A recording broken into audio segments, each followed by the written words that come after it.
स्वस्ति श्री गणनायकं गजमुखं मोरेश्वरं सिद्धितं बल्लाळो मुरुडं विनायकमहं चिंतामणि थेउरं लेल्याद्रिं गिरिजात्मकं सुरवरं विघ्नेश्वरं मोचनं ग्रामो रांझण संस्थितं गणपतिं कुर्यात् सदा मंगलं शुभमंगल सावधान। बाबा हे सगळं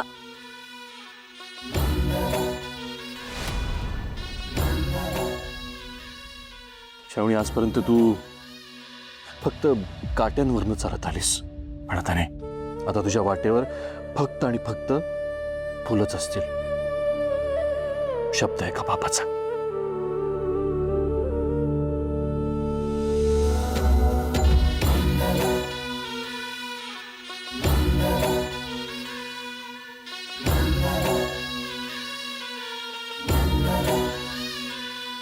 शुभमंगल सावधान, शुभमंगल सावधान, शुभमंगल सावधान, शुभमंगल सावधान। गंगा सिंधु सरस्वती च यमुना गोदावरी नर्मदा कावेरी शरयू महेंद्र तनया चर्मण्वती वेदिका क्षिप्रा वेदवती महासुर नदी ख्याता तया गंडकी पूर्णा। श्रावणी, तुम्ही खूप सुंदर दिसताय.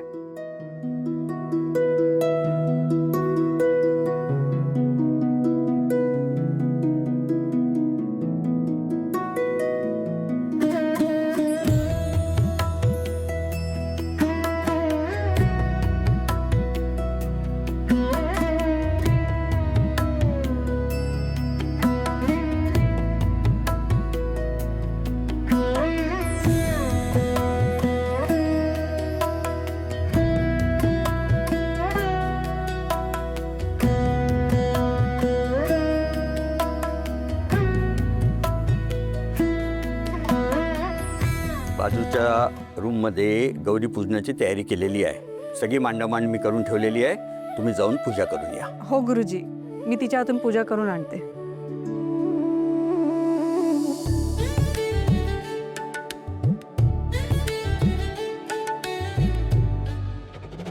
आता फक्त काही तास, मग श्रावणी तू फक्त माझी. मॅडम थांबा. मॅडम ऐका. मॅडम मी रुद्रचा माणूस नाहीये. उलट मला रुद्रचा खरा चेहरा जाणून घ्यायचा आहे आणि त्यासाठी मला तुमची मदत हवी आहे. प्लीज मला सांगा काय खरं आहे. पल्लवी तुमची बहीण आहे ना? पल्लवी सोबत काय झालेलं? तुम्ही रुद्रचं सत्य श्रावणीला सांगायला आलेला हे मला ठाऊक आहे. तुम्ही मेहंदीवाली बनून आलता. मला सांगा रुद्रचं सत्य काय आहे? मी पल्लवीची बहीण क्रांती. त्या नराधमाने माझ्या बहिणीला मारलं. गद्दारी केली आहे तिने माझ्या बरोबर. आता तर मीला सोडत नसतोच. हाच तिचा खेळ खलास आहे.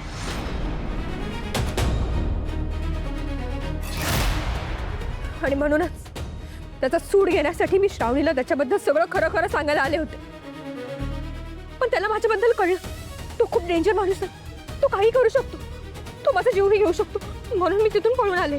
शांत व्हा मॅडम. बघा तुम्हाला काय बी नाही होणार. मी आहे तुमच्यासोबत. पण आता जे काही सत्य आहे ना ते तुम्हाला श्रावणीसमोर येऊन सांगायला लागतंय. नाही नाही नाही प्लीज. त्या रुद्राची माणसं ना माझ्या मागावर आहेत. मी आता खरं तर कोल्हापूर सोडून निघून जाणार होते. तुम्ही त्या माणसाला नाही ओळखत. मी जर त्याच्याबद्दल सगळं खरं सांगितलं तर तो मला जिवंत नाही सोडणार. मॅडम शांत व्हा. मी सगळं समजतोय. पण माझी तुम्ही शेवटची आशा आहात. आता जे काही सत्य आहे ना ते तुम्हाला सगळ्यांसमोर येऊन सांगायला लागतं.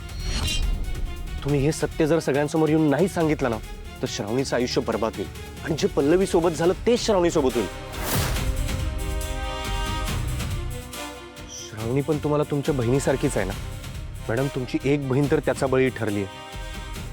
तुम्ही दुसरी बहीण वाचवू शकताय.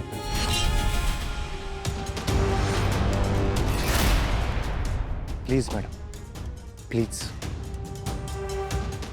ठीक आहे, श्रावणीसाठी मी रुद्राचा खरा चेहरा सगळ्यांसमोर आणत आहे.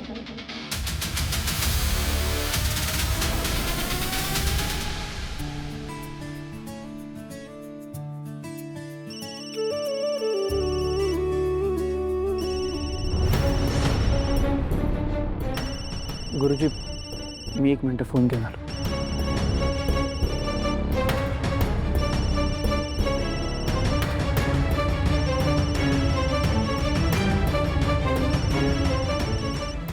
हॅलो. रुद्र सर, शुभू कुठे आहे? अहो काय विचारायलो मी तुम्हाला, शुभू कुठे आहे? आज माझं लगीन आहे त्याच्या संकट. तुम्हाला सांगितलं होतं ना मी त्याला सोडायला. हो स्वीटी, पण मी काल रात्रीच त्याला सोडले. काय? मग अजून घरला का नाही आलाय तो? नाही माहिती. म्हणजे स्वीटी, अगं तो घरी कसा येणार? मजनू झालाय ना त्याचा. रस्त्यावर भटकत फिरत असेल कुठेतरी. हां, मी ठेवतो फोन. चल.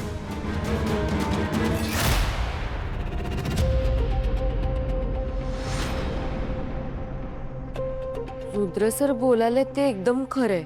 तसं पण शुभू जाऊन जाणार कुठं?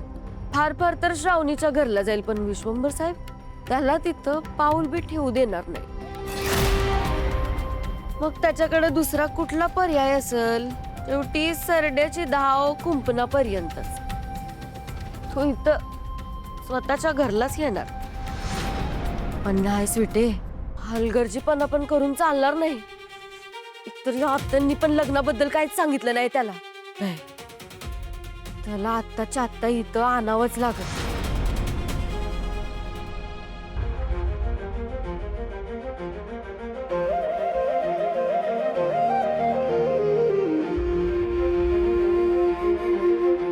श्रावणी, तू रुद्रशी लग्न करायचं ठरवलंच आहेस तर मग आता कसलाही विचार करू नकोस.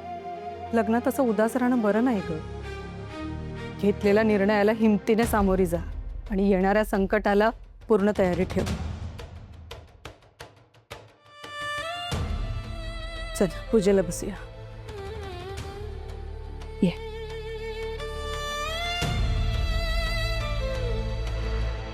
सुटे, काय कळलं का ग तुला? कुठं आहे शुभू? रुद्र सरांनी त्याला काल रातच्यालाच सोडलंय. सोडलंय? मग राज्यापासून कुठं आहे त्यो? अजून घरी बी आला नाही तो. मी सांगतो की तुमचं पोरग का नाही मजनू झालाय आता. मजनू श्रावणीच्या प्रेमात तळमळत फिरत असेल ना वर रस्त्यावर. तर जाणार आहे येईल इथंच खरला.